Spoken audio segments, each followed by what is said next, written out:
Good afternoon in Kenya, East Africa and Southern Africa. Good morning in West Africa and Great Britain. My name is Arne Wulff. I am the director of the Konrad Adenauer Stiftung Rule of Law program for Sub-Saharan Africa, especially the Anglophone countries. I welcome all of you to join this online seminar about the women's land rights and development in Africa. Since 2017, CAS Rule of Law program works on the rule of law and inclusive development in Africa. It's one of our more important topics. It's not the only one, but it's a very important topic. Different seminars have been a platform for ideas and deconstruction of concepts that remain important for addressing exclusion, inequality, and dispossession of women in sub-Saharan Africa. Inequality of women in Africa is still a huge problem. Although the big majority of African women are hard workers and not only at their small farms or in their business, they still don't have the same rights as many of their male counterparts. The reasons are different. They can be legal, they can be administrative, but they can be also cultural. CAS Rule of Law program does not like the situation. We don't accept it, and we think we need to promote every fight against this inequality. Based on Sustainable Development Goal number 5, we support actually gender equality, but not only this. We also support the idea of goal number 10, the reduced inequalities, and goal number 16, which is core of our work, peace, justice, and strong institutions. One challenge is the existing gender inequality in access to and control over land. Land is a cornerstone, not only for farmers, pastoralists, and other forms of livelihoods. Land is also a significant component of business activities, for instance, home building or investments. Without the right to possess land, many important things cannot happen. Women are still excluded in various forms from this right. We like to change this. We like to support women's rights, especially because we, as Konrad Adenauer Stiftung, we believe in the power and the determination of women to develop Africa. At this point, I'm very happy to hand over to Dr. Olivia, who developed this online seminar series and who is the mastermind of the idea to work on women's land rights and development in Africa. Today, it's part 2 of our seminar series, and today Olivia will go through in accompaniment with our panelists about the legal enforcement and promotion of participation in land administration. Thanks for joining us. Thank you very much, Dr. Wulff, and thank you for that wonderful introduction, which essentially encapsulates the theme and context and spirit behind this particular seminar. And I'd like to greet all our panelists and thank you for being here and welcome you. And I also want to welcome our participants from different parts of the world. Good morning, good afternoon to all of you, wherever you might be, without taking into account the specific time zones. Anna was good at pointing or noting that out. But yeah, I'm essentially noon, it's noon here, so right there at the boundaries of morning and afternoon. But this workshop indeed goes to the heart of the work that CAS does, but it was specifically conceptualized to engage with the boundaries of exclusion when it comes to development, specifically highlighting the inequalities and inequities that we found within the context of access to justice. I mean, that's how at least it started out in 2017. It was meant to be a series. And so as we went along and engaged, the themes eventually went on reflecting and changing as we dug deeper into the issues that we were dealing with. And so, yes, we have coached ourselves within the Sustainable Development Goals and within the development agenda for Africa. But also we specifically look at how that agenda is being limited by inequality and inequity, specifically looking at the dispossessed larger half, and that happens to be African women. So the themes have essentially envisaged to reflect and engage with research that has been taking place on the ground in various African countries and its regions. And obviously the workshop has, over the past 3 themes, been a platform for deconstructing concepts that remain important for addressing exclusion, inequality, and dispossession. But the conceptualization of the workshop in the past and the seminar that we are having today has been underpinned by the reality that the economic exclusion of women in their everyday lives has eventually led to the consequences they experience in their underdevelopment, in being left out in development discussions, in being unable to participate in development processes. But it also comes from the point of view of law. What law is done to contribute to that failure, but also what law can do, its potential. And when we talk about law, because we're dealing with this in the African context, then we're not just limiting ourselves to formal law, but also informal law, what I would otherwise call other normative systems that are essentially are true to the reality of African countries. So the workshop perhaps presents a dichotomous lens for views that reflect, on the one hand, progressive legal provisions, although these are neither uniform or at equal level throughout all African countries, that provide for and take into account exclusion and discrimination that African women face every day in their economic experiences, on the one hand, and on the other, it emphasizes the reality of exclusion and discrimination, as well as dispossession, that actually is found within the same legal provisions and other normative systems, including customary systems, that are, to be frank, much more accessible to women and govern their everyday experiences. So it's the concept of the seminar and the concept of the past workshops has been essentially engaging with this dichotomous relationship between legal provision for and legal support for engaging with inequality, discriminations, specifically when it comes to economic experiences, but also looking at the other end, the failure of the same law to do so, the failure of law to live up to its promises. And when we talk about that law, it's both formal and non-formal law as existing within African context. And so that's what essentially this seminar is about. It's just going to be much more specific. In the past, we started with engaging with access to justice, which was wider, and engaging with limitations for women accessing justice. Then we narrowed it into economic rights and economic empowerment. But it eventually became clear that the most important aspect that kept coming out, and an aspect that was capable of bringing change if engaged with well, was the aspect of land rights from an economic but also social perspective. And so that's essentially what we have zoomed into and will continue to zoom into. Taking into account the reality that, and I think from the last workshops and seminars that we have had, taking into account the reality that perhaps it's not just looking at the top-bottom approach of formal law being able to change informal law or being able to provide the solutions, but it's more looking at the structural relationship between formal and informal law in Africa when it comes to this discussion, and engaging with and probably critically revisiting misplaced narratives as well, including the fact that maybe formal law is better placed than informal law, or revisiting the underlying notion that there are no gendered and other hierarchies within formal law itself, or essentially they're engaging with and critically engaging with maybe the misplaced notion that the hierarchies and lack of gender fluidity within traditional law has been a natural progression, and it always used to be like that. And maybe also looking at whether these limitations that we find in customary traditional law, whether natural or not natural to traditional law, have in one way or the other influenced the formal law. and the limitations within it, or the other way around, whether formal law has influenced these traditional normative systems.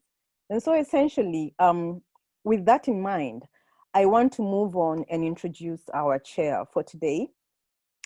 The person going to be chairing this session is Dr. Pamela Towela Sambo. She's a lecturer at the University of Zambia, and she essentially is specialized in private law, specifically in environmental law and aspects of land and natural resources. Dr. Sambo, I'm handing over to you now. Good morning, and thank you very much to Annie and Olivia. And I would like to thank Annie and Olivia for thinking of me to grace this discussion as moderator for the day. As already introduced, my name is Pamela, and I'll take this singular honor to introduce the panelists that we have for today. And thereafter, we can quickly get into the presentations and subsequent discussions that have been facilitated for this very important discussion regarding land rights for women in Africa generally, and the subtopics that we're going to look at. So to start with, I'll introduce the gentleman of the day, who is the only gentleman on the panel. And with us today, we have Godfrey Marseille. He's a land rights lawyer from Tanzania. Godfrey, how are you? I'm good, thank you. Yes. Then we also have Hadija Yaya. She's a lecturer from Kampala International University. Welcome to the discussion, Hadija. We're happy to have you. Thank you so much, Dr. Pamela. And thirdly, we have our panelist from Nairobi, Yvonne Anyango Oileke, and she's going to be the first panelist for this discussion today. Welcome. Thank you so much, Pamela, and thank you to Olivia and the team at Konrad Adenauer for availing us this opportunity. I've had the pleasure to have been involved with this program from the inception phase, and it's been really interesting to see the evolution of the various discussions. But to quickly get into it, my tentative topic or title for my short presentation today is analyzing the synergy between sub-regional and national courts for the enforcement of women's land rights in Kenya. Just to offer some context, the assumption that I made when I was thinking through this particular topic, which is still very much in its inception phase, was the idea that in Kenya, and I think for many countries in Africa, there's already quite a robust normative framework. So we have a lot of legal provisions that we have that relate to different elements of equality and non-discrimination. So with this paper, what I'm trying to do is think through how we can implement those existing normative frameworks. So just trying to offer some suggestions on how we can think through implementing the provisions that already exist within the law. I mean, obviously, you can also interrogate the different provisions of the law for their inherent biases and certain inequalities that they reproduce. But for purposes of the paper that I'll be developing for this project, I operate on the assumption that we accept the framework as exists and try to see then how we can implement certain of these standards, which I think are quite commendable. So I look specifically at Kenya, and I think Kenya, like most African countries, notices various forms of discrimination against women. And this is rooted in a variety of issues, including, a certain culture of patriarchy, certain cultural practices that exclude women and disadvantage them, especially as relates to land, This is certain inheritance practices, certain practices at the dissolution of marriage. And in that context, then we note that there are a lot of forms of discrimination that women experience in Kenya. And this exists despite a very robust legal framework. So I think most people are familiar with the Kenyan Constitution, which is turning 10 in August this year. And it has often been lauded. You can agree, you can disagree, but the literature often lauds the Kenyan Constitution as one of the most progressive ones on the continent, like the South African Constitution.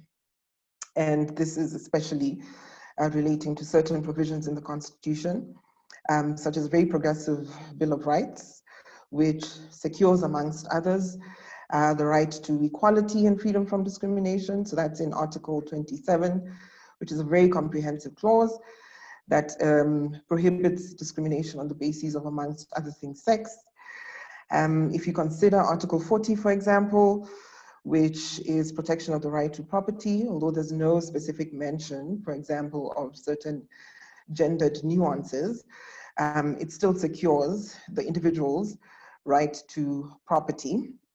If you consider further Article 45, 45.3 especially, which is equal rights at the time of marriage, then you will see that the Constitution in many ways secures the idea of equality for women when it comes to, amongst other issues, the access to land and property rights. If you move a little bit further and consider Chapter 5 of the Constitution, Article 60 especially, which looks at principles of land policy, you'll notice that some of the principles highlighted there are equitable access, elimination of gender discrimination in law, customs, etc. So once again, highlighting the idea of equality and non-discrimination when it comes to accessing land and property rights. The same Constitution, by virtue of Article 2, also includes international and treaty law as part of our domestic law. So in that respect, then if you consider treaties such as CEDAW, if you consider treaties such as the African Charter, if you consider treaties such as the Maputo Protocol on the rights of women in Africa, then it becomes very clear that the idea or the principle of equality and non-discrimination is one that's firmly entrenched within our law. There are also some specific legislative enactments that have gone a little bit further when it comes to securing women's land rights, land and property rights. So if you consider, for example, the Matrimonial Property Act, you will see that there's a very comprehensive normative framework that, in theory, does secure women's equality and entrenches non-discrimination, including when it comes to accessing land. However, there's still challenges faced. So there's a disconnect between what the law provides and the lived reality of most women in Kenya, especially when it comes to the enforcement of your land rights, which in most contexts is normally done through the formal legal processes. So that's what I'll be considering here. So how do we, or is there a way that we can use these spaces to try and enforce these rights a little bit more?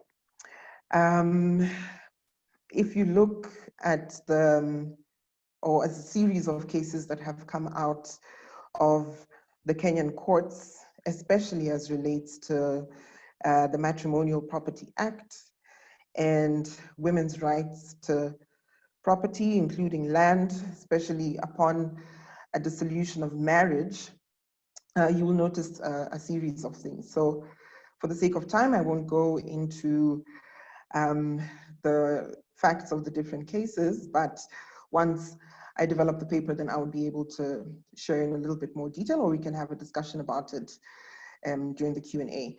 But looking at the series of cases that have been decided by the Kenyan courts, you'll notice there are certain gaps that make it a little bit difficult or seem to negatively impact women a little bit more, especially when it comes to enforcing some of their specific rights. So if you look at the cases, you'll see, for example, in relation to the Matrimonial Property Act, there's a lack of clarity on what constitutes a proof of contribution. So ideally, men and women are equal, even upon the dissolution of a marriage, and you leave the marriage with what you are able to prove that you contributed to the matrimonial properties. So, this is problematic, because then how do you prove what the contribution is? Because there doesn't seem to be a standard methodology that's been adopted across the different courts. I guess it just depends on the judicial officer in question. It's also not clear from the provisions of the law how such contributions should influence how the property is shared. So I guess this is in terms of percentage, how do you actually go about this without further impacting the women in question? There's also a certain ambiguity, if you will, on the question or the link between the law of succession and the Matrimonial Property Act, to the extent that, if a marriage is dissolved by death, what happens in that specific instance? Is the woman only subject to inherit as defined by the Matrimonial Property Act, or to share the property that she and her husband jointly owned? So what happens to all of the other properties that they may have not bought together, but just in terms of that question of inheritance, even though she may be living on land that they didn't buy together, just what do you do in that specific instance? It's not entirely clear, and there doesn't seem to be a consistent methodology that has been developed across all of the different courts that have been dealing with this specific issue. So you find then that women are or can be negatively impacted in that specific instance, and therefore the question I'm trying to figure out is then where can we look? Is there another space that we can consider, or is there another space that we can look to for guidance? Is there a space we can look to for good practices? Is there a space that we can look to for advocacy? Is there an alternative mechanism that we can use perhaps to hold our own courts accountable, and see then the extent to which we can try and promote some of these specific rights? And in this respect, I've been thinking about sub-regional and regional judicial bodies. I know they have been plagued with a lot of controversy, especially if you look at how African states have responded to the African Commission, for example, the resistance that some states have had to the African Court, for example, and the current proposal to collapse the two and effectively get rid of the African Commission because of the extent to which it pushes this human rights mandate and tries to hold states accountable. Can we maybe consider sub-regional judicial bodies as other spaces that we can try and sort of enforce women's rights in that respect? And I picked sub-regional bodies especially to the extent that they are linked to an economic community, and there seems to be a lot more ownership by states of the involvement in these sub-regional communities. So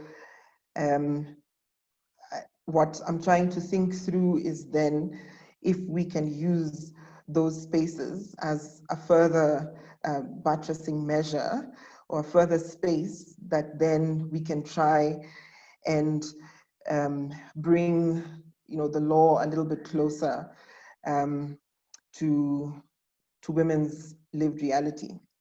And this is especially true because it's quite unfortunate that states tend to listen a little bit more to, fellow states. So a judgment can be handed down, a national judgment can be handed down, but in very many instances, I guess the fellow Kenyans who are present here can attest, in many instances, some of those judgments, simply don't see day of light and are not effectively implemented. So then perhaps spaces like the East African Court of Justice or the ECOWAS Community Court may gain a little bit more traction in terms of holding states accountable for the enforcement of these human rights standards that they themselves have adhered to. So I look at the East African Court of Justice because Kenya is an East African state and one of the founders of the East African Community, which is a regional economic bloc. And their mission, according to their founding documents, is to widen and deepen economic, political, social, cultural integration, and to improve the quality of life of the people of East Africa through increased competitiveness, value-added production, trade, and investment. So granted, the wording really does focus on regional integration, and it's worded in, economic and trade and investment sense, but I think more and more we've been seeing a human rights mandate developing from these specific bodies. And this, you can see, for example, with the East African Community, the East Africa Law Assembly has, been active in some instances in adopting or pushing for laws that, are seen to support the rights of women. For example, there's been a lot of work around sexual and reproductive health rights at that level. So perhaps then, in that same spirit, we'll be able to draw on that energy to be able to push forward the recognition of women's rights as relates to property and access to land. If you consider Article 5.3 of the East African Treaty, it sets out the objectives of the community. And the one I read specifically is 5.3e, which is the mainstreaming of gender. So then there's a cognizance of the fact that there are certain gendered inequalities that present themselves regionally that need to be addressed. If you consider Article 6 further, it provides for the fundamental principles of the community. I focus on 6D, which highlights certain principles, which include good governance, including adherence to the principles of democracy, rule of law, accountability, transparency, social distance, etc. But specifically gender equality, as well as the recognition, promotion, and protection of human and people's rights in accordance with the principles of the African Charter. So it's that specific section that I peg on, and I think the court has pegged on when it's dealt with specific issues of human rights. So the East African Court of Justice is the judicial arm of the East African Community, and its responsibility is, enforcing the principles as provided under the East African Community Treaty. And it has shown itself to have a human rights mandate. And I think more and more it's been taking on cases that have a specific human rights focus, even though there's no specific human rights mandate in the founding documents of the court, but for the Article 60, where the fundamental principles of the community are laid out. And it's through that that the court has read in a human rights mandate and has in some instances heard certain decisions that relate to the promotion and protection of human rights. Now, according to my research thus far, I stand corrected, there have been no specific cases that have come forward on the rights of women before the African court. The interesting thing about the East African court, and I think other of these sub-regional bodies, is that you have, so a state party can refer a matter, the secretariat can refer a matter, and then you also have the individual right of appearance. So then, in comparison to the African court, for example, that doesn't have the right for an individual to come before the court, save for the ones who've ratified the protocol, then these courts are a little bit more accessible and therefore offer a space for the promotion and protection of women's rights. And then, unlike the African Commission, for example, it's a judicial body, and therefore it has the power to hand down certain decisions, which I think in and of itself is, making a specific statement. So of course we can have a discussion about the level of implementation of these decisions, which is a systemic problem. So even at a national level, the rate of implementation of certain judicial decisions is quite low. But I think despite this, there's still a lot of potential that these specific spaces hold, especially for state-to-state accountability. And I think it's a truism, as mentioned before, that states tend to be a little bit more receptive to certain criticisms, if you will, when they're coming from fellow states, in a general sense. So each platform or each institution or each mechanism, there's none that's 100% effective, to be quite honest. But I think there's still ways in which you can draw on the specific strengths of these different institutions to push forward a certain agenda. Hopefully, then the cumulative effect of all of these different interventions can have a sustained impact. And what I think a regional approach, if you will, or a sub-regional approach to the rights of women can do, and I'm hoping to still, read on this a little bit more and discuss and hear your views and research a little bit further and speak to some more people, is I think in terms of accountability, these spaces offer very good potential.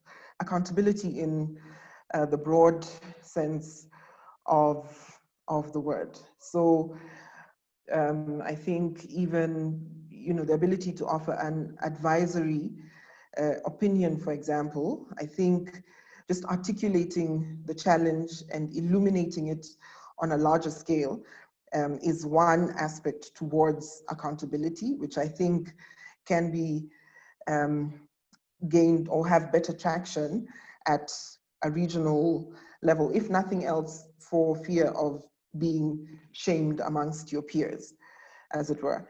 It can also serve as a good advocacy space or an advocacy tool, which in my opinion is a really good potential role. So I think if we consider like the rationale behind public interest litigation, you may not always get the judgment that you would like, but in terms of that process, the process that you have to go through towards, this specific judgment, I think holds great advocacy potential, just bringing to light what the issues are, opening up a space for discussion that may not always be possible at a national level.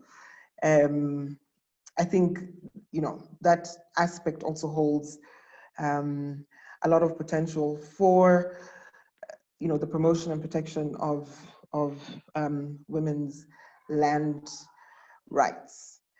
So yes, as mentioned, this is still in the inception phase, but yeah, that's just my overall premise, that we can look to regional economic, regional judicial bodies as a potential space to support the work that we are already doing at a national level in terms of the promotion and protection of women's land and property rights. But I'd be really interested to engage in a Q&A and hear from everyone else, what their views and their thoughts and their suggestions on this specific area are.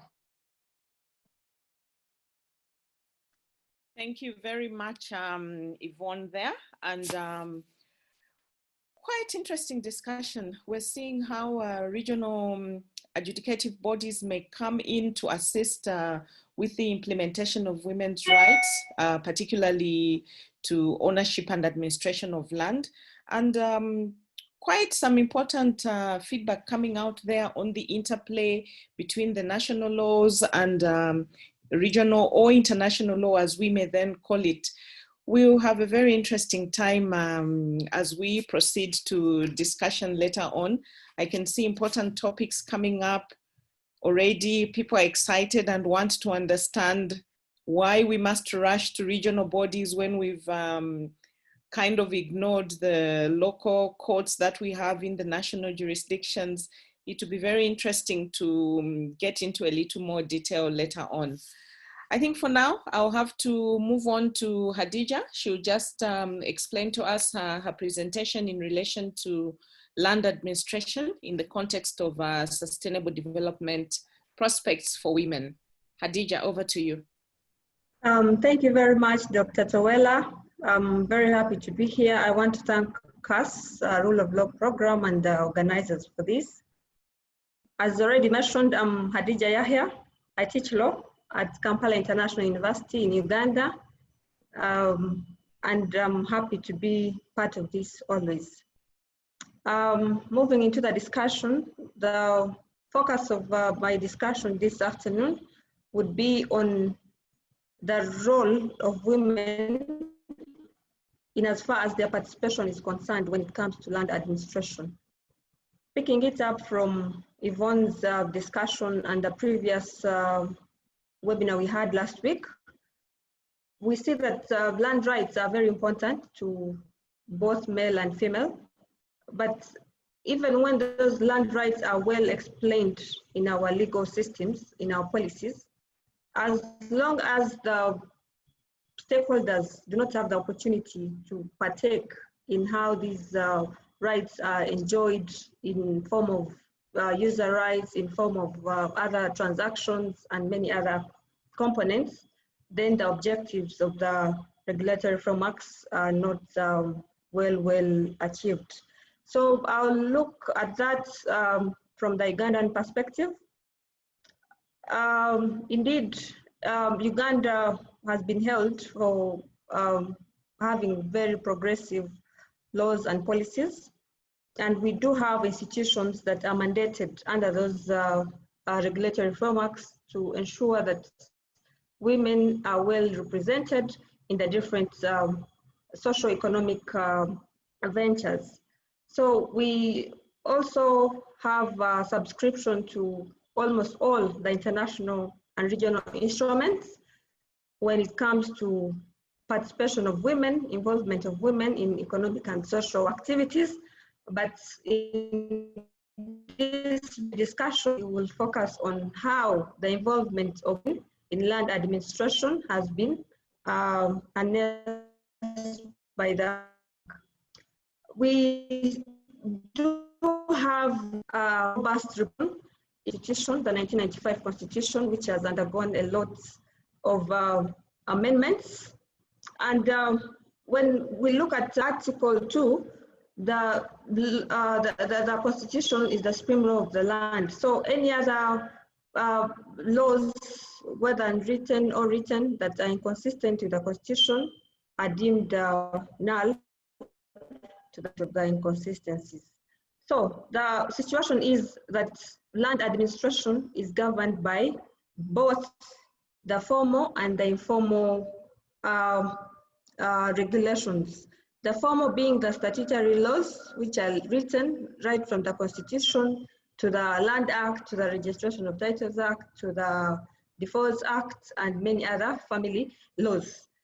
On the other hand, we have the informal bits, which are mainly comprised of customs, traditions from the different ethnic groups.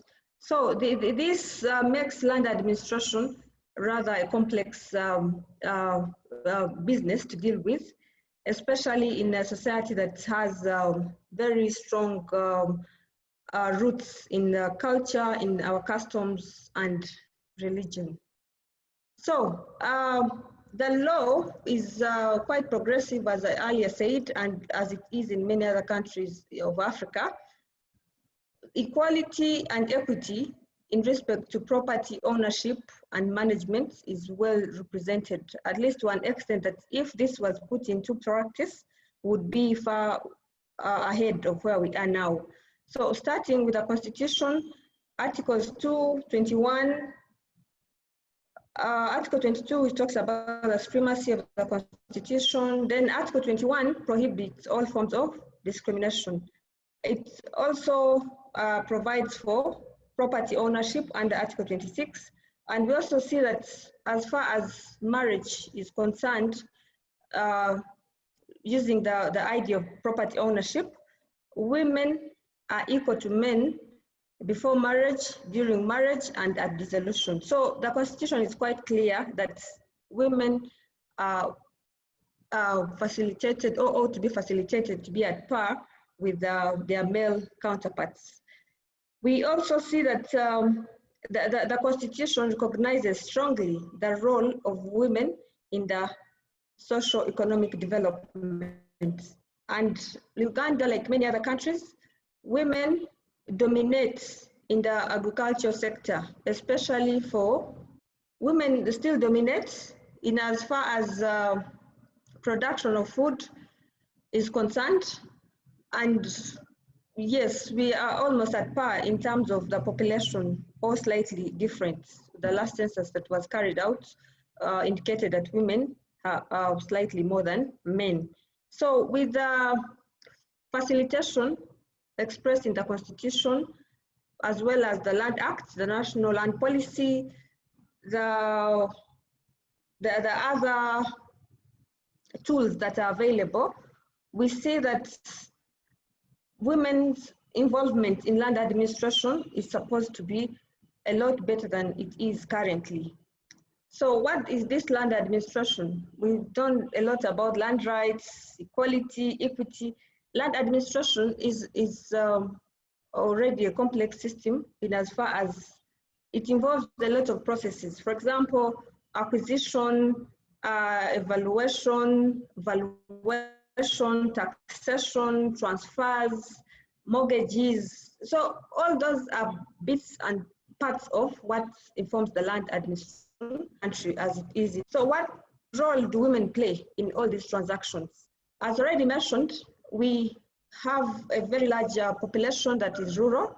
So we find that most women who are the closest to the land and related resources are actually in the rural areas.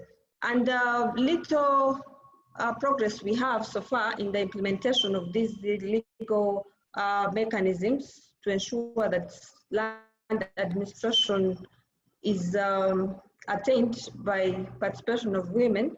We see the situation on ground as that where not much emphasis has been put to bring the rural women into the picture of land administration. For example, the law or the regulatory framework provides for participation of women right from the local land area committees. the local courts, the land tribunals at sub-county and district levels. But unfortunately, for the many reasons, this is not going on. If anything, our land tribunal system has not kicked off, largely because of lack of funding. I don't know if it's only money we need to have anything done at all to ensure that women are involved and meaningfully so. So the rural women have been left out. Not to say that, that's not to say that the urban women are much better, but of course the urban women are more, they are at an advantage because of the proximity. Some of them are more economically empowered through other ventures they do, but the connection of women to land and their say in how it's owned, controlled, used is still something that needs to be harnessed to achieve the intended goals and objectives of the national law and policy frameworks. We see that the national land policy in policy statement number 65, for example, the government has pledged to promote children and women's rights to inherit and own land, to ensure that equality prevails before, during, and after marriage. The same is in policy statement number 68, which provides for women to be fully integrated in all decision-making structures and processes. So the trick is in these structures and processes, because until women have a reasonable say in how this land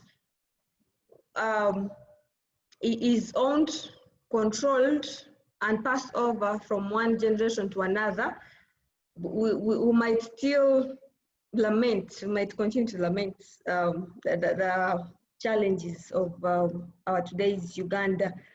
When it comes to institutions, the Ministry of Lands, Housing and Urban Development has the mandate, overall mandate, to manage the land resources, and they have, we have a Directorate of Land Administration with a clear mandate that is meant to trickle down the grassroots woman in the village. And this is the challenge we find with the top-bottom approaches.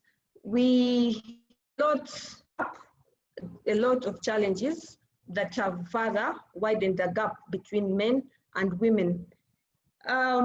Besides the Ministry of Lands, Housing and Urban Development, we've seen district land boards where the Constitution and other laws have clearly stipulated that at least 1/3 of the membership should be women. But this also has its own disadvantages, because the largest number of rural women who deal with the land as a resource and other related resources are not qualified. The stipulated criteria for one to participate on these boards is a little higher than the actual situation of our rural women. So most times you find that because of the illiteracy levels and cultural bottlenecks, we see less women involved in managing this resource called land. And this has not only short-term effects, but in the long run, if we are to build sustainable and resilient communities, we must empower women. An educated woman is an empowered woman, but also a represented woman has a voice that speaks for them to ensure that their rights are secured and protected. For example, our Land Act tries to protect women, especially the married women, by providing for spousal consent. Previously, a man would wake up and just take the land title to the bank to secure a loan, you know. You carry out a mortgage without the knowledge of your wife or even the rest of the family members. And that had a lot of issues, which courts had to intervene, and finally the act was amended. But even with the amendment, how much does this benefit the typical woman deep down in the village? For our own information, Uganda has had only one city, which is the capital city of Kampala, until early this month when we got 7 other cities. So that tells you how much rural our business is. Our lives are largely rural based. We also see the civil society organizations have played a big role in trying to deliver and move this agenda forward to ensure that women are more represented in decision making related to land administration, and as well as the courts, the judiciary. Much as we don't have a specialized courts dealing with land matters, we have decisions that have really helped, and that is a plus. And if we went on like that, we would achieve a lot more. For example, earlier this month, the case of Collier versus Collier was decided in favor of the widow who had been thrown out of the matrimonial property simply because the deceased husband had indicated in the will bequeathing the property to the brother and not the wife.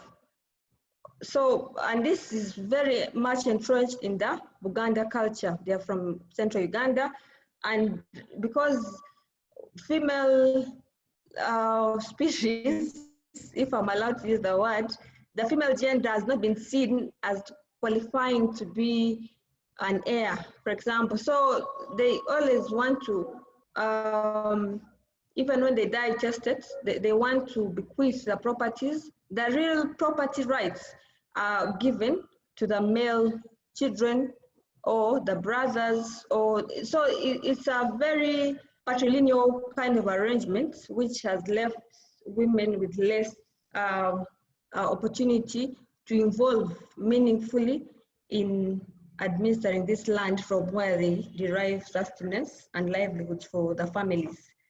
So courts have done a lot, and in as far as married women are concerned, in the case of Basheja and Basheja, we see that there was an attempt to define what matrimonial property is. And of course, with the disadvantage is this is mainly dependent, like Yvonne said, it's highly dependent on the discretion of the judges. Because in that Basheja and Basheja case, we see that the definition of matrimonial property was a favorable one. It didn't matter whether that property was acquired before or after marriage. As long as you use that property for your livelihood, as long as you stay as a couple in that property, it's deemed matrimonial property. So courts have done some commendable work also to answer the issue of contribution. They have helped to define and show what contribution means. And in another case, we see that contribution is either direct or indirect. And in the case of Kaga and Kaga, the Supreme Court stated that it doesn't matter whether my contribution is non-monetary. When you have to decide a dissolution of a marriage, or if it has been dissolved by death, there is no less contribution from either party. So there's some progress with how these laws have been applied to help women come up and in the quest to have sustainable communities and the development of our nation. The downside of that is how many women can access these courts. The ratio of women who have the capacity to these facilities, the judicial services, is not very appealing. And this tells us that we need to go back to the bottom up, have local courts work, have the community groups form organizations meant to bring women up, engage the women, have more dialogue, because justice has proved to be very expensive. So even when someone is bold and they're helped by strategic litigation, they're helped by civil society organizations, they are helped by the, sometimes people offer pro bono services. So even with that, sometimes money comes into play and women are either intimidated or, especially by culture, you know, it's almost an abomination in some cultures, if not most of them in this country, for a woman to be seen pushing so hard and facing their husband before the courts of law. So these are some of the cultural entrenchments that have not helped in pushing the female gender further in participating meaningfully in land administration. We also see that the Sustainable Development Goals have a lot to do with equity and equality of gender and having everyone involved if we are to achieve sustainable development. We have the other challenges, of course, the tenure security,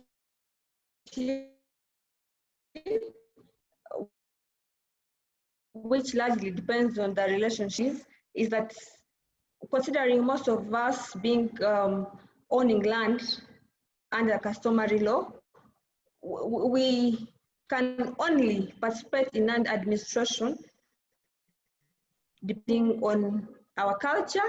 The cultures sometimes are very diverse. They vary from one community to another. They also depend heavily on the relationship with the male. So if you're married, as long as you're married, you might have the user rights. You might not have so much to, it comes to mortgaging, even mortgaging customary property is very problematic. So the value of land is even kept lower, even though the government has made some effort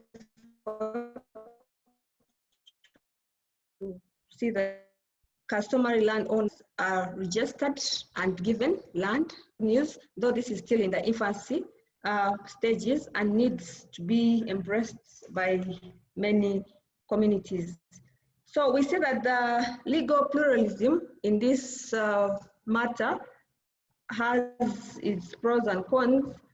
And because we have a weak enforcement system, we have not appreciated much how far women can go in helping the nation, the continent, to achieve the desired socioeconomic development. Because whereas customary law is looked at as the inferior law, it actually is the superior when it comes to communities. It acts as a very big block to women who are powerless and cannot do much, yet they till the land, they provide food and nutrition to families, and all that feeds into the national development results.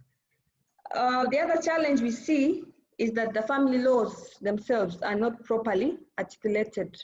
We've had the Domestic Relations Bill for over a decade, and this bill seeks to reform family laws in relation to marriage, to inheritance, to divorce, and the property aspect.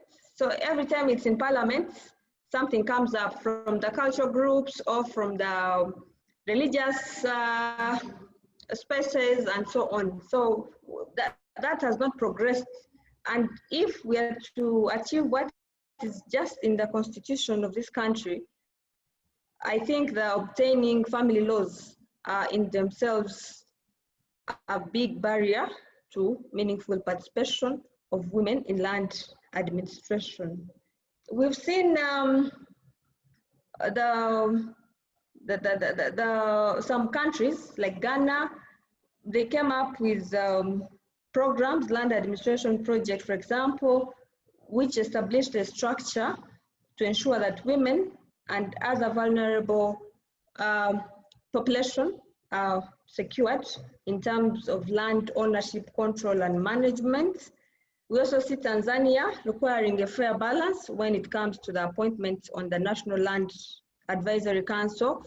We also see that Namibia, the protection of the female gender is well articulated, even in the communities where customary law is highly entrenched. So we see that there's a huge space between the formal and informal, but also between the agencies that are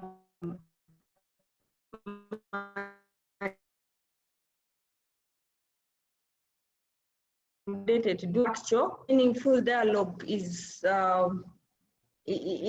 carried out. Deliberate initiatives in the communities to tell our male and also female colleagues that, look, when you have an empowered woman, you have a better community. Because we know that in the African culture, most of our cultures, it's the woman who, even though a male partner might go out and look for some money. In the rural setting, there are some villages in this country where men only drink from morning to evening. They go back home, ask for food.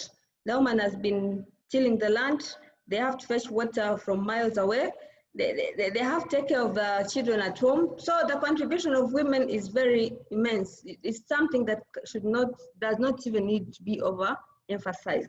But until we have facilitative systems and processes that speak to this required and desired level of women participation in administering this land, the speed, the rate of our development towards the SDGs, for example, and our own national development plans might be disappointing as it already projects.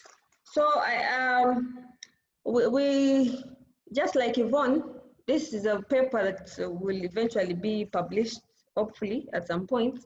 And as we review the aspects of the legal provisions for women participation in land administration, we think that one of the areas that could be strengthened in that endeavor would be developing technical guidelines. I did mention that studies that are aiming at ensuring that customary land is registered, since it constitutes most of the land in this country, but there are no clear-cut guidelines. How does one start the process of this land registration under customary arrangements?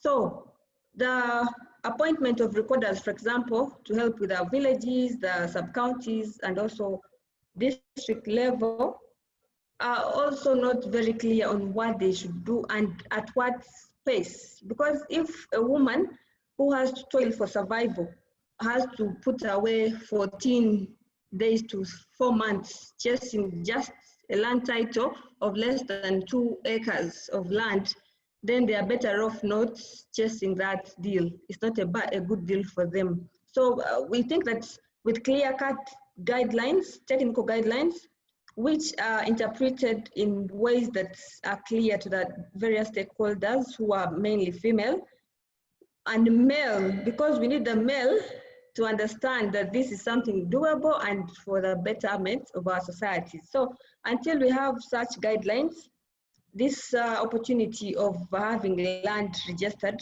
under customary arrangements will be lost in the long run. We also think that the dispute resolution mechanisms can be enhanced because at present, the local council courts, which are the closest to the communities, are not actually functional. And like I did say, the tribunal, even the National Land Tribunal, is not working largely because of money. That's the reason we are aware of. the funding. So we hope that funding comes through one of these days so we can have these functions being carried out by the tribunal. And the reason these tribunals are more preferred, from experience, from research, the data shows that these are more humane. They're not as intimidating, because remember, we are dealing with people who are not necessarily learned, they're not educated. So we need to break down these ideas in the form that they understand and appreciate, so that they can be able to participate. So dispute resolution mechanisms are a window we can explore to see that this works better. But also the introduction and establishment of an arrangement like the Kenyan government has for the environment and land courts is something that would help, because as it is, even those who can afford to go to the formal courts they don't like the experience. It takes ages before a land matter is dissolved, is dispensed with. So there is need to do more in that aspect. The other critical aspect we thought might land administration is capacity building. Now, this capacity building is also multi-sectoral. You don't just say Ministry of Lands and end at that, because land interacts with so many people. It's a space that has a lot of stakeholders.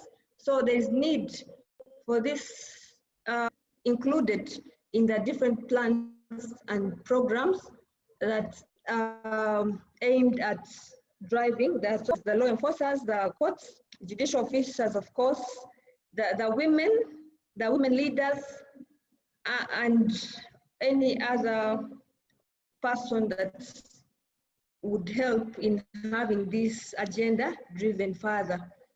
So I'm just summarizing what we have heard from the two important themes of land administration and sustainable development.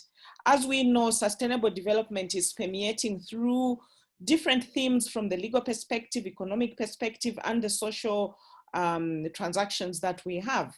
Now, when we look at the concept of land administration, as Hadija has pointed out, there are so many layers that we need to look at in terms of land administration.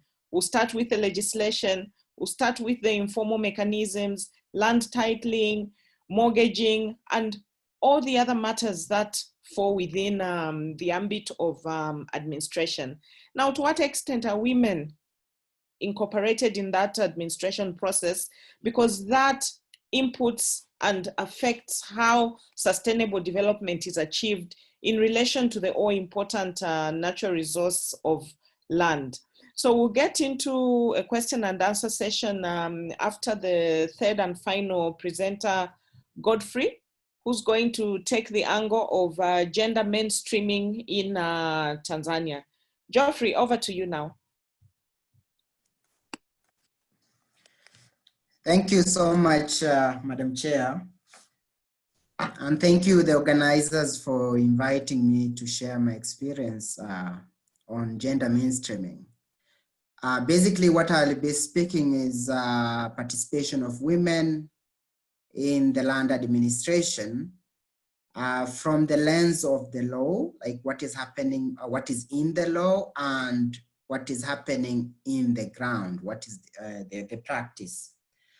And so just to kind of provide a little bit the layout of this kind of I think it will be something like 10 minutes talk. My brief discussion will zoom around what is it that is good in the law in relation to Tanzania, especially in relation to women participation in the land administration, and the gaps in it. And then the second one is how have other factors, the drivers outside, especially, for example, land grabbing, exacerbated or take advantage of the gaps that are in the law?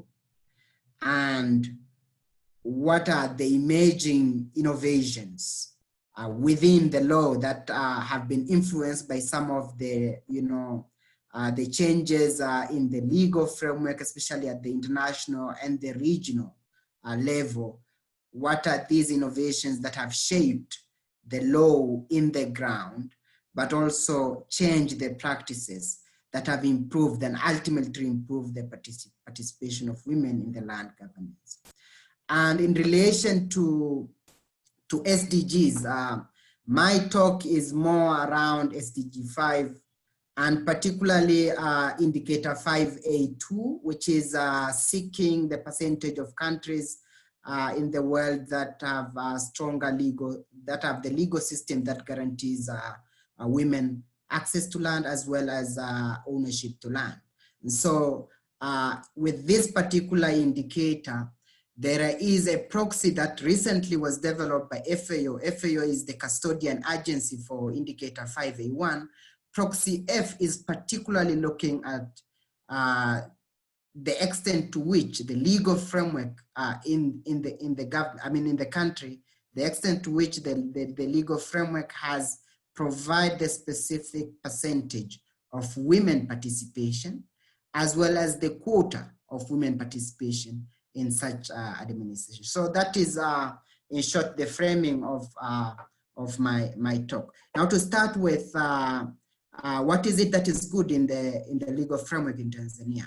Well, the land reform that took place in the 1990s had a lot of positive things, including, a recognition of equality, equal rights for men and women to own, to access, but as well as to participate in the land governance. The good part with these laws, especially on participation, is that they put specific quota, and particularly for bodies that are responsible for adjudication of land cases, when such quotas are not met, a decision, however just or the decision would be rendered invalid because, it didn't meet the required quota and the quota of women that were supposed to be in that decision. And in this regard, particularly at the village level, there is a body called Village Land Council, in which when there is no, at least one woman in that body, then that decision will be rendered void. And same as, the ward tribunals and the district land tribunals, which I will speak in a moment. And then, so the good thing in addition to that is that the law also has put some institutions and the required composition of that institution. Hadija highlighted about the National Land Advisory Council, in which the law specifically said that at least 3 number of members of the body should be women. And the other body is called the Land Adjudication Body, in which the required number has to be 9. And then the law say that at least out of the 9, at least 3 should be women. And then ward tribunal is also established within the laws. The law requires that at least, out of between, the law says that between 6 to up to 9 should be the composition, but again, 3 of those should be women. And the last one is the Village Land Council, in which the law requires that the participant of the constitution of the body should be 7, but out of the 7, at least 3 of them should be women. And for this body to sit and make decision, there has to be at least 4 members, and 1 of them must be a woman. So if there are only 4 and all of them are men, and then the decision is reached, someone could appeal or, on the ground that the composition was not right. So that is some part of the things that was a little bit good in terms of the institutions. But in terms of administration of land, the law has categorized land into 3 categories for purpose of administration. And this is only for purpose of administration. So there is a general land. These are the lands that are mostly in towns, mostly lands that are urban areas, land that are earmarked or allocated for investment are also falling under these categories. These lands are under the Commissioner General for Land, and they are specifically within the oversight of the Ministry of Land. And then the second category is the village land. This is basically the biggest chunk of the land in Tanzania. Over 70% of the land mass in Tanzania is the village land. And this land is administered and managed by a village council, which is an elected body of 25 members, 25 villages, who should be in that position for about 5 years, and of course re-elected, or a general election will have to be held after every 5 years to change the members of this board. These are responsible for general oversight of this village lands. And the village council cannot do anything, cannot, for example, grant or allocate land without the approval of the village assembly. Now, the village assembly is composed of all villagers who are above the age of 18. All adult villagers are the members of the village assembly, and they make the final decision, final approval about how land is managed at the village level. Now, the problem with this, which I will discuss later, is that the law does not state the composition. I mean, in terms of quota, for example, when you are making the decision for allocation or granting of the land, to what extent or how much would you measure, like, women? I mean, the quota of women in that body. And often what we are seeing in practice is that few women have been actively engaged in such decisions for allocations, or they could just be in attendance, and or only men who are attending. And so this has been the biggest problem, in such a way that lands that have been acquired or allocated are those that are more useful or economically more potential for women. And so giving away that land has disproportionately affected women than men. So that is the part that also covers the extent of the legal framework and the good part of the law, as well as some of the challenges. Now, these challenges has been exacerbated with the land grab. Of course, the land pressure has caused a kind of lack of participation of women in the decision making. And as a result, a lot of lands have been acquired, and without women, being involved or providing consent in that process. And so a lot of debate, a lot of discussion has come out from literature, as well as advocacy groups and academic groups, challenging the processes around land grab, around land acquisition. And even at the regional and international level, some soft laws, soft guidelines were developed. The famous one at the international level is the FAO Voluntary Guidelines, VGGT, of 2012. And then prior to that, African Union had also developed series of documents, guiding documents. There is African AU Declaration on Land Challenges of 2009, and then it was followed by Framework and Guidelines of 2010. And then in 2014, they had to come up with another guideline specific for land use, for land-based investments.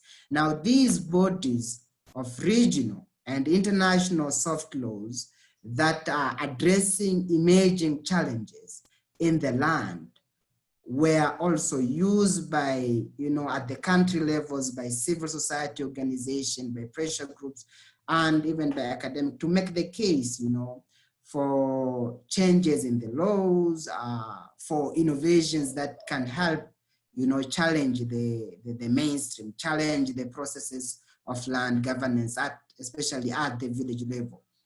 And so with the problem related to women participation in the land administration, especially at the village assembly, some civil society organization in Tanzania did the research of how women were involved in that process of allocating land to one of the investors in one of the districts in Tanzania. Is called Kisarawe.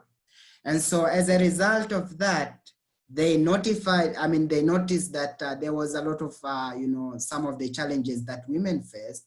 Women were not consulted in that processes. And some of them were also not, of course, well compensated. So they decided to pick that area of participation and came up with a model bylaw that is developed by villagers themselves on how to improve women participation in the decision making, especially through the village assembly.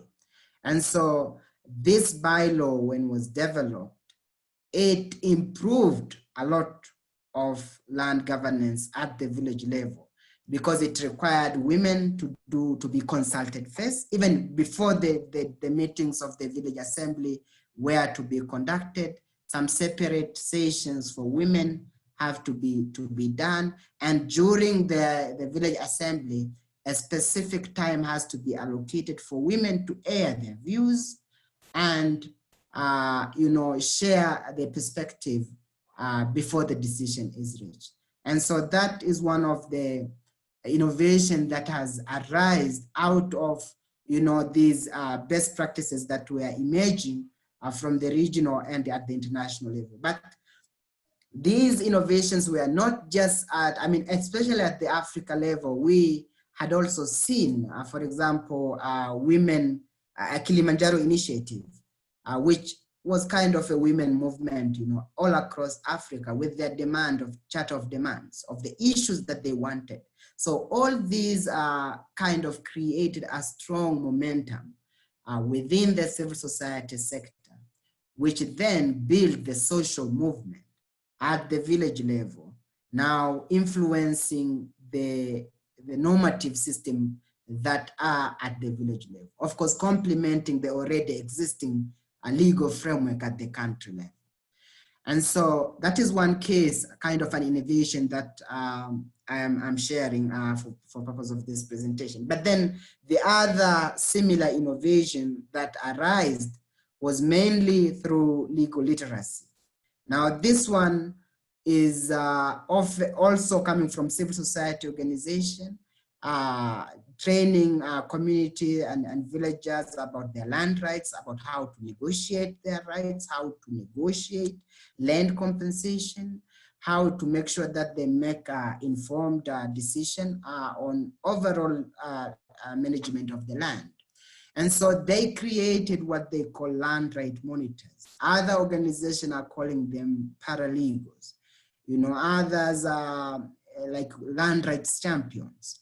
These have been developed or groomed across most of the villages where there are kind of intense land cases. Now, the advantage is that these land right monitors are trained by lawyers from the civil society organization. So they're aware of the legal processes. They have the resources like, simplified books about land rights.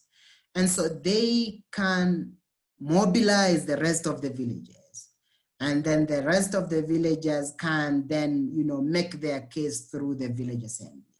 And the way these land right monitors are developed is that they are very careful in terms of the gender, in the sense that in every village there is one man and one woman. So these will multiply and then, mobilize movement through the village assembly. And so in some cases, these land right monitors have improve, they have mobilized the attendance at the village assembly, and that women became more vocal because, they are now more aware of their rights. And so ultimately, improving women participation in the land governance. So these are few cases, very anecdotal, of course, complementing the general narrative that the rest of my colleagues have already said, that there are progressive laws, just as it is in Uganda and Kenya. Tanzania has progressive land laws. And so there is the challenge in the implementation. While these challenges, some will be budgetary, others administrative or technical, there are others that the best way to address them is through such a social movement, or having a law, a simple bylaw developed by villagers themselves. And so it is a bottom-up process. And so these bottom-up processes are improving land governance. So these are the few things that I just wanted to share for this purpose of webinar. Thank you. Thank you very much, Godfrey, and my other two presenters that have given us great insights into the discussion that we've had lined up for today. Just by way of summing up the input that we've had from the three presenters, we started with Yvonne, who was able to show us some of the emerging synergies between adjudicatory functions in the national courts vis-a-vis the regional courts. And one key thing that comes out of that is that when land disputes, or let me say land discrimination in terms of property rights for women, moves beyond the national border, we start looking at the consideration of international law. And we need to be cognizant of the regional makeup and laws that have been set to govern land administration in terms of the regional body that is being approached. So in terms of understanding how this benefits an individual, we need to get into a little more insight and understand that land rights are mostly private and they are not so much a public concern for the state. How then do we tie around all those questions that arise in terms of protecting women vis-a-vis land as property? We moved on now to the presentation by Hadija, and Hadija made some profound connections between land administration and securing sustainable development. One innovative feature that I saw and we do not have in Zambia is the need for spousal consent in order to mortgage or encumber property rights, especially in respect of land. I think that is something that we can interject in and just try to understand, how does it help in a customary land setup? Do we have titled land that is under customary tenure in Uganda? Just how does that work, and how can it spill over to the rest of the African countries that we are discussing, and what take-home message would we have? Then lastly, we have just had Godfrey, who's given us insight into what is happening in Tanzania and how gender is being mainstreamed, particularly looking at SDG 5 and the sub-terms under SDG 5 that we need to zero in order to have a realization of gender equality vis-a-vis land administration in Tanzania, as well as out of Tanzania within the African region. So to get everything started, we need to look at all these issues that are emerging, some of the ones I have pointed out, and most of the others that the presenters have ably set out for us. But I think one important question to all the presenters as they open up to interact with the rest of the participants Is it the law that is the problem, or is it the socialization of the African inhabitant, men, women? What is the issue? Over to you. Thank you very much, Dr. Sambo, for that summary that essentially coaches out the main presentations that we had today. I'm going to open up the question and discussion session, which will run for about the next 15 to 20 minutes before we close up, by allowing the panelists to respond to the questions that you set up to each one of them right there at the end. What essentially is the challenge behind the discussions we are having? Is it our legal systems? Is it the context within which these legal systems find themselves operating? Is it our cultural setting and social organization? I hope I've represented it well. If I can go first. In respect to what you've just concluded with, I think the problem is a bit complex. It captures the contextual, the social, economic, and to some extent, at least for Uganda, the political issues. But the starting point would be, at least as far as Uganda is concerned, the social aspects are quite deep-rooted, but also the lack of knowledge. Because these laws are actually on paper. And even if we did not have any bills passed into law today or for the next few years, what we have at the moment can push us to another level. But how many people know about these rights? Like one of us said, they don't, the knowledge of law is a very big aspect if this law is actually to be enforced, implemented, and achieve the objectives it sets to achieve. So the knowledge of the law, the memory of the rules and regulations is still a big challenge. And that's why sensitization and capacity building across both gender would be a very good starting point, and multi-stakeholder engagement projects or programs. That's what I can say up to that point. Okay, thank you, Adija. What about you, Godfrey?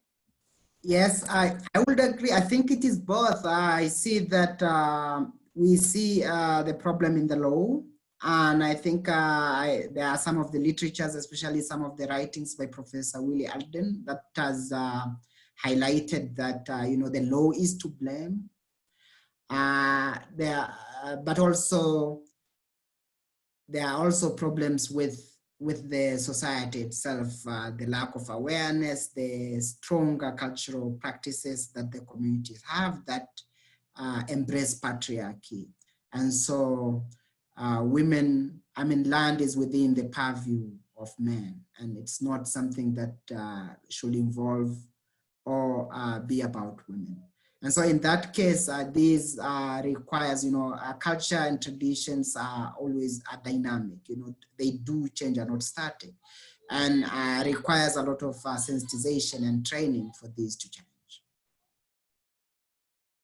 Thank you, Godfrey. I think I do like your point that culture is dynamic. In fact, if I were asking myself this question, I would also try and before we get to Yvonne, think of the alien nature of the law we are talking about, and in the African context of the norms that essentially find themselves offending the law we are talking about. Think of how that law was essentially introduced.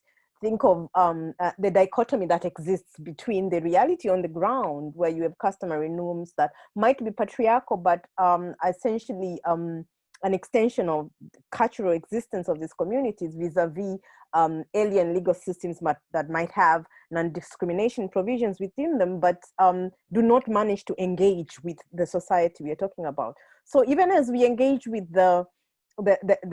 maybe the failure of customary or cultural system, or the limitations for bringing in non-discriminatory provisions of law into the practice of how land is essentially managed within customary settings, we must always at the back of our mind also consider the alienness and foreignness of this law.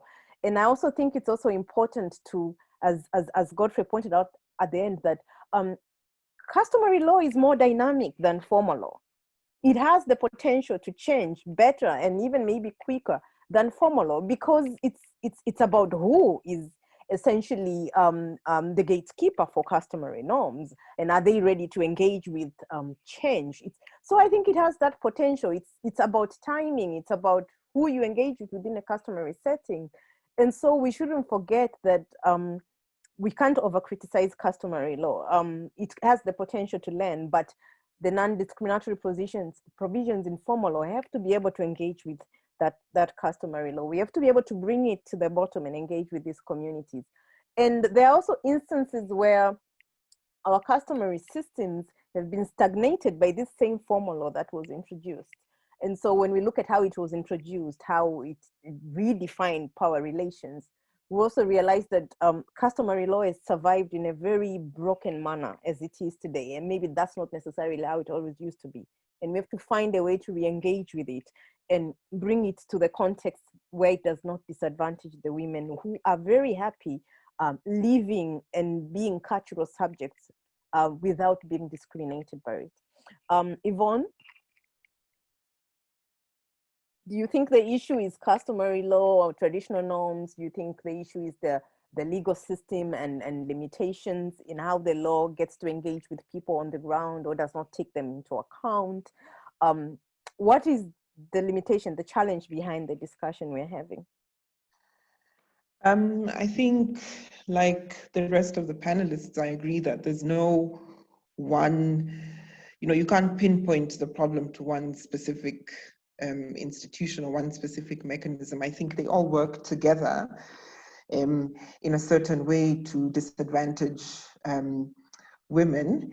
I often like to think about it, as you've just mentioned, in terms of power and who holds the power, who has the agency to decide what is law, who has the agency to decide who is visible and who is audible within the law, legal and other customary and such constructs of power. So when I think about it like that, then I guess how we've organized ourselves in a social sense and how power shifts and how it's balanced, I guess, can be identified as a contributor to some of the challenges we're facing, because you can't deny that the law is problematic. There are certain laws that are obviously problematic to the extent that they favor certain groups over others. There are some that are problematic in the impact, even though they are worded in a more neutral sense, and that's because of the context in which it operates.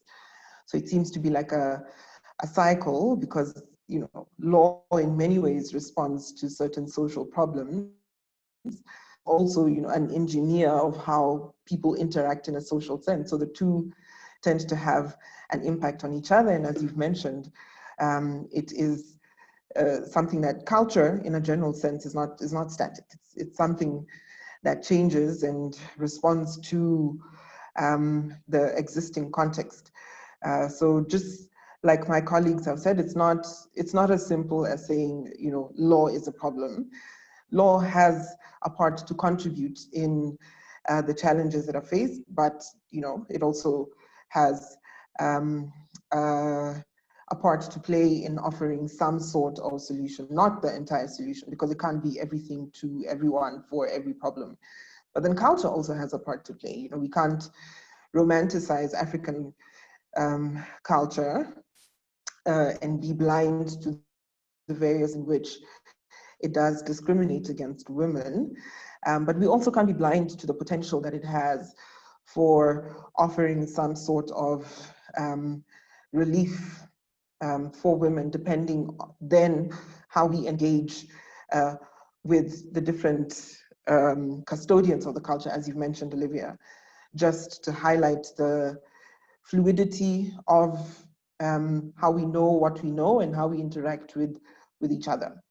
So I would say it's not black and white. It's not the law or culture.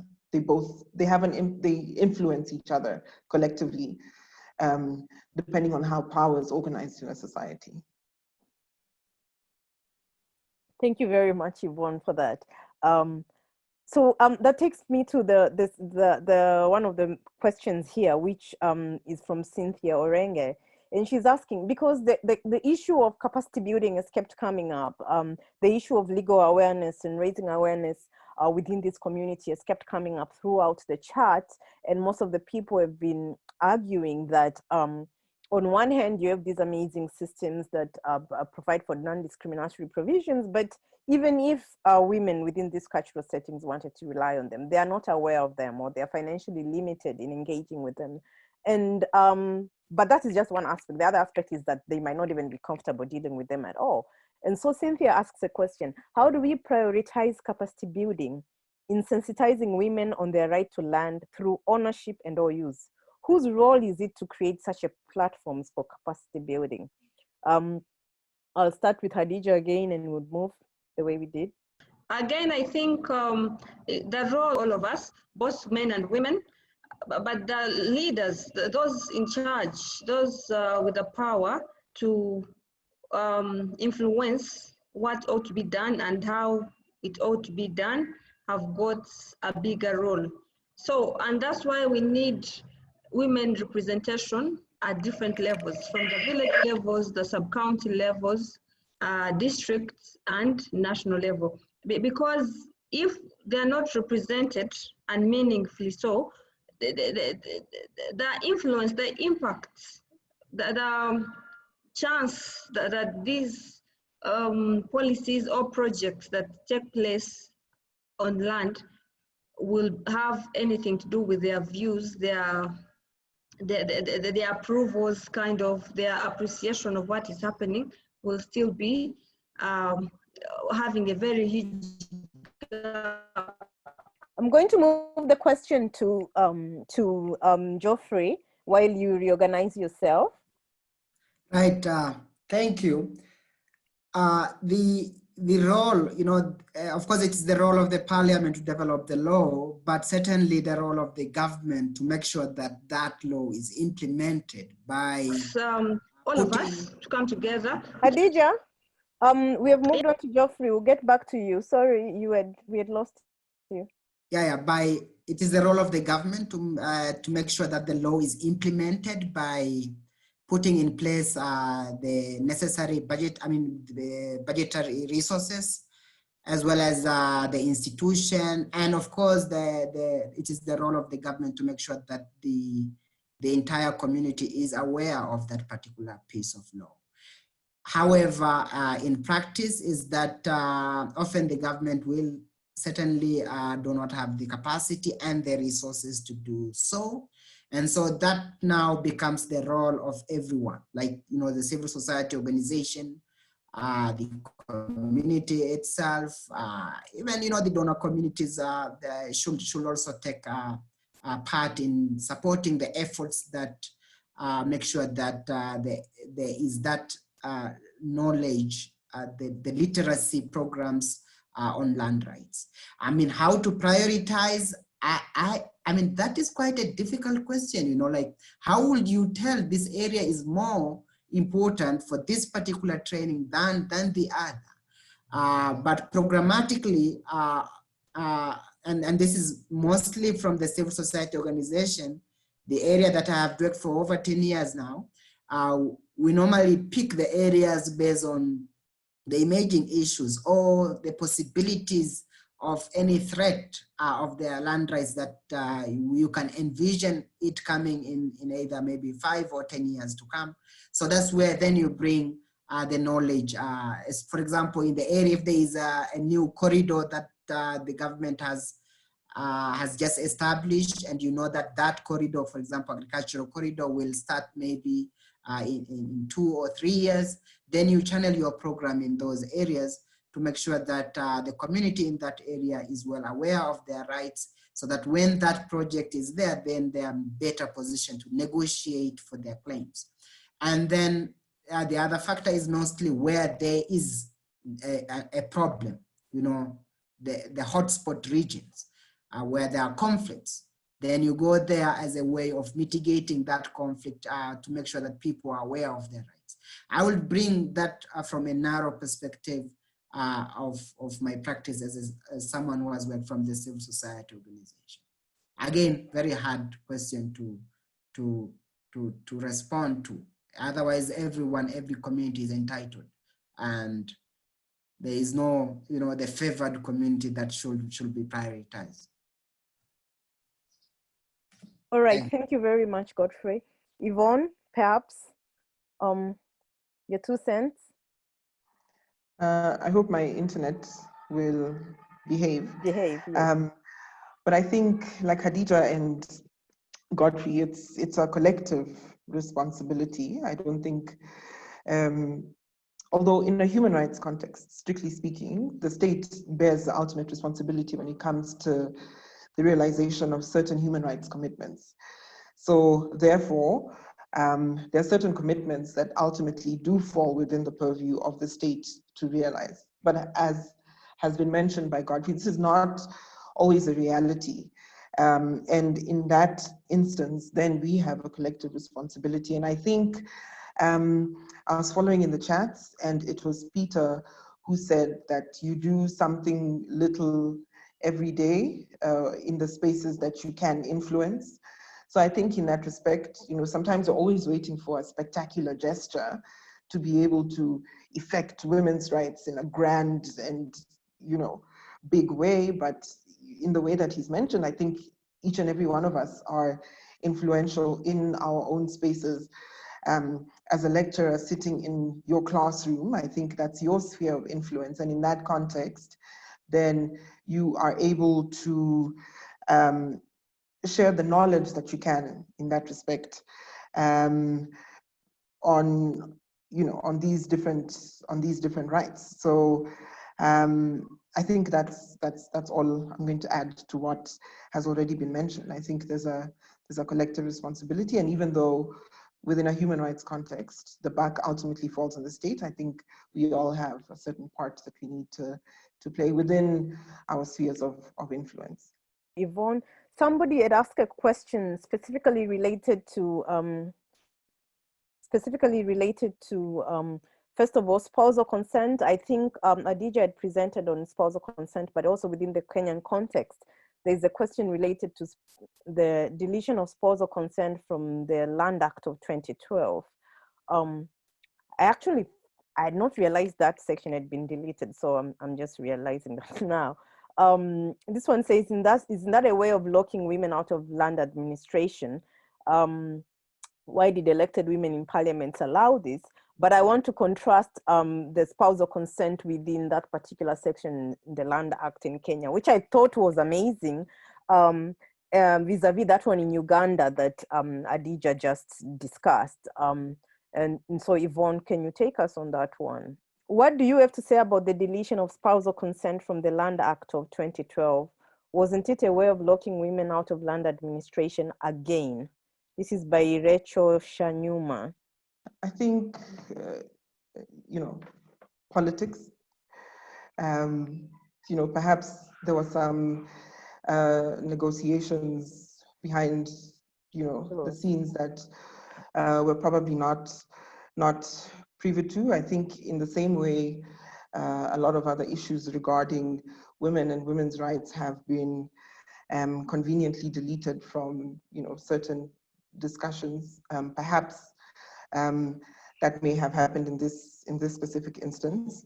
I will admit that at the moment that is what I would be able to comment, but I don't know, perhaps there are people in the chat who actually do have some sort of first-hand information on what actually happened and the sort of rationale behind the deletion of those specific sections.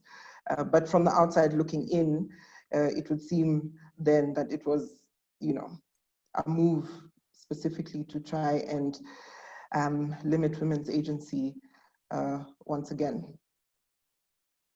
Thank you, Yvonne. Actually, somebody here, Dr. Steve Ouma made this comment before I let Adija get on and discuss the spousal consent in Uganda and how it differs from the Kenyan context. Dr. Steve Ouma makes this comment. I think we need to move beyond the interventionist model that presumes that ordinary women are helpless on land and property matters. Where is the place of ordinary struggles that can subvert the law? Between the so-called training and empowerment, often the so-called training, if not informed by these struggles, tends to hem women in the same system that oppresses them. And that's essentially from Steve Ouma, that I think at the end of intervening and trying and having this discussion on women's land rights and the promotion and intervention that we are discussing, we should also, I think his argument is that we should not leave those women behind, and they are not passive as sometimes we might tend to think. There are also negotiations and renegotiation that go on within that very particular system itself, and women have found a way of working their way within it. And so perhaps his argument is that in a discussion related to interventions, these women also have to be brought to the table, and you need to have discussions with them because they've learned a way of dealing with the system and they're not passive. And to be honest, I do like that particular comment. Yes, Yvonne? Yeah. No, I was just going to agree with you that he's absolutely right. We often assume, like he said, that these women that we speak for are just passive participants in all of these systems of power that seem to be revolving around them, when their forms of agency perhaps are not logical to you and I because of the context in which we find ourselves and perhaps our privilege. But if you consider them within their own spaces, it's completely logical and completely subversive. So I absolutely agree with that. And yeah, that's a good point. Okay. Thank you, Yvonne. Perhaps, Odija, if you can tie us up with your comments on this last discussion, and then I'll close because it's 2 o'clock. I can't be able to bring in all the discussion that I would have wanted to. Adija, are you still there? Oh, yes, I'm here, Olivia. Thank you so much. And just like my colleagues have put it, of course, Uganda has, there are a lot of factors that are at play and that affecting how much meaningful presentation women have in land matters. We are glad that we have a law that is tough on spousal consent. And that consent not only protects the spouse, but all children in the family, both girls and boys. So it goes beyond just the married parties, but the entire family, for reasons of ensuring that there is sustenance, the means of livelihood, and some security for all parties involved. We also have women, our women emancipation here is quite huge, and that's why I think the government has done a good job. It's just that the women, like the situation in Kenya, where the entire article, very critical provision of the law was deleted.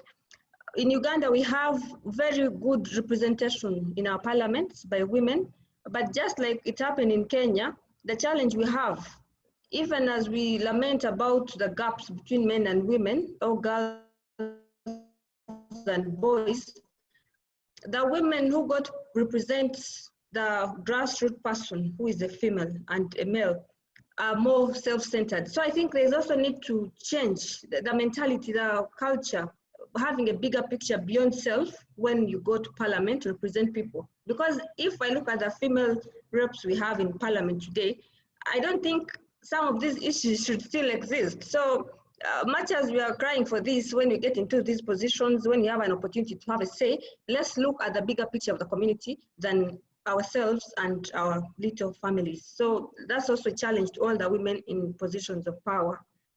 Okay, thank you very much. I want to take this opportunity to belatedly bring this session to an end.